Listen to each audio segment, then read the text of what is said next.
دوستو السلام علیکم، امید ہے آپ ٹھیک ہوں گے۔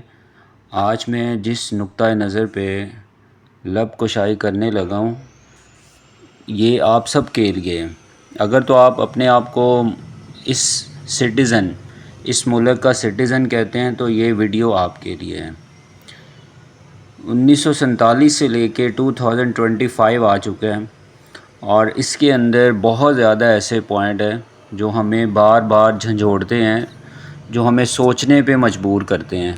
اس میں سے میں ایک پوائنٹ پہ آپ کے ساتھ ڈسکس کرنا چاہتا ہوں۔ آپ مجھے ضرور بتائیں کہ اس کے اندر یہ کیسے بہتر ہو سکتا ہے۔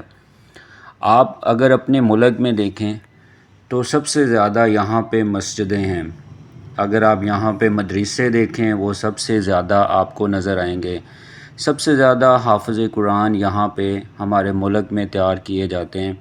اس کے علاوہ آپ تبلیغی جماعتیں دیکھ لیں تو وہ ہمارے ملک میں سب سے زیادہ نکلتی ہیں، ایک شہر سے دوسرے شہر میں جاتی ہیں۔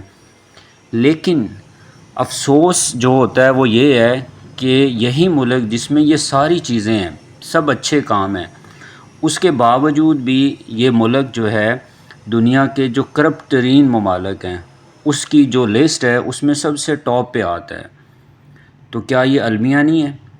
کیا یہ سوال کرنا میرا بنتا نہیں ہے کہ 1947 سے 2025 تک آپ نے جگہ جگہ دیکھا تبلیغی جماعتیں انہوں نے تبلیغ کی۔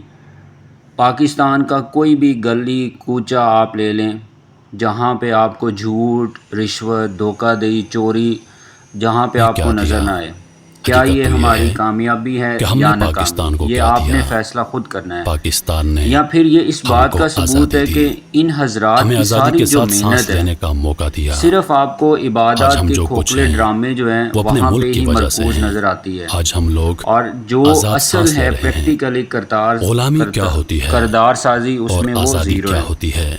کیا آپ یہ نہیں دیکھتے کہ یہاں لاکھوں لوگ جو ہیں روزے، ذکر، تسبیح، چلے آپ کو کاٹتے ہوئے نظر آئیں گے، مگر کسی کو بھی آپ دیکھیں تو یہ نہیں سکھایا کہ آپ نے بھائی امانت واپس کیسے کرنی ہے، وعدے کیسے پورے کرنے ہیں، سرکاری خزانے کو لوٹنے سے کیسے بچانا ہے اور خود بھی کیسے بچنا ہے وہاں سے۔ تو کیا کبھی آپ نے یہ ایسا دیکھا ہے کہ کوئی بھی جماعت کرپشن کے خلاف نکلی ہو؟ کیا کسی نے یہ منظر دیکھا کہ لوگ آرمی کے بجٹ کے خلاف کرپشن پر آواز اٹھائیں؟ تو کیا یہ دین ہمارا چار دیواری کے اندر ہی ہے؟ تو کیا یہ چوری، رشوت اور ظلم دین کا حصہ نہیں ہے؟ تو یہ ساری چیزیں ہم کب ٹھیک کریں گے؟ آخر کون آئے گا؟ آخر کون ان کو ٹھیک کرے گا؟ آخر کب ہم کہیں گے کہ یہ ملک ٹھیک ہے، ہم رہنے کے قابل ہیں؟